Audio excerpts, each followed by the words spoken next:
দিনাজপুরের ফুলবাড়িতে আইন শৃঙ্খলা কমিটির সভা অনুষ্ঠিত। মোহাম্মদ আশরাফুল ইসলাম, দিনাজপুর থেকে পাঠানো তথ্য ও চিত্রে বিস্তারিত। দিনাজপুরের ফুলবাড়ি উপজেলা মাসিক আইন শৃঙ্খলা সভা অনুষ্ঠিত। ১৩ অক্টোবর সোমবার সকাল 11:30টায় ফুলবাড়ি উপজেলা নির্বাহী অফিসারের সভাকক্ষে মাসিক আইন শৃঙ্খলা সভায় উপজেলা নির্বাহী অফিসার মোহাম্মদ ইসহাক আলীর সভাপতিত্বে বক্তব্য রাখেন আইন শৃঙ্খলা কমিটির সভাপতি মোহাম্মদ ইসহাক আলী।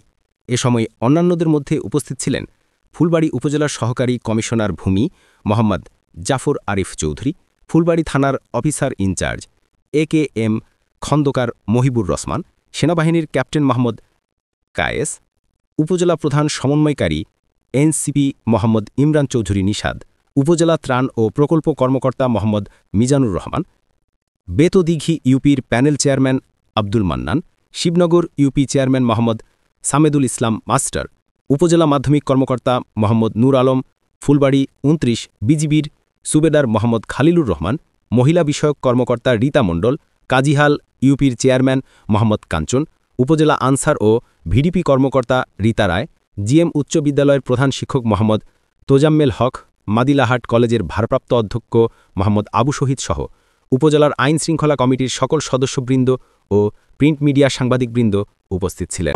সভাপতি উপজেলা নির্বাহী কর্মকর্তা মহোদয় উপস্থিত আছেন।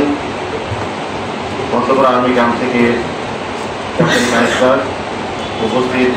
বিশেষ করে যে কারেন্ট পোকা এবং মাজরা পোকা মারার জন্য সেই ভবিষ্যতে কিন্তু যে কীটনাশকগুলো ব্যবহার করছে সেই কীটনাশকগুলো তারা বলতেছে যে সেটা কার্যকর করতেছে না, কার্যকরী হচ্ছে না।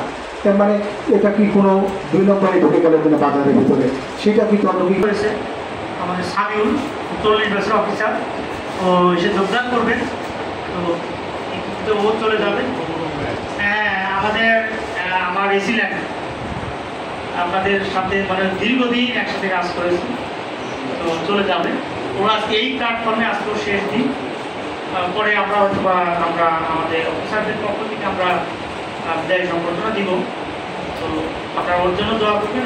আমি আমার পক্ষ থেকেই বললাম যাতে করে ওর পক্ষে মানে ওর বিষয়ে কথা পারে। আমি আর কথা না বাড়িয়ে আমি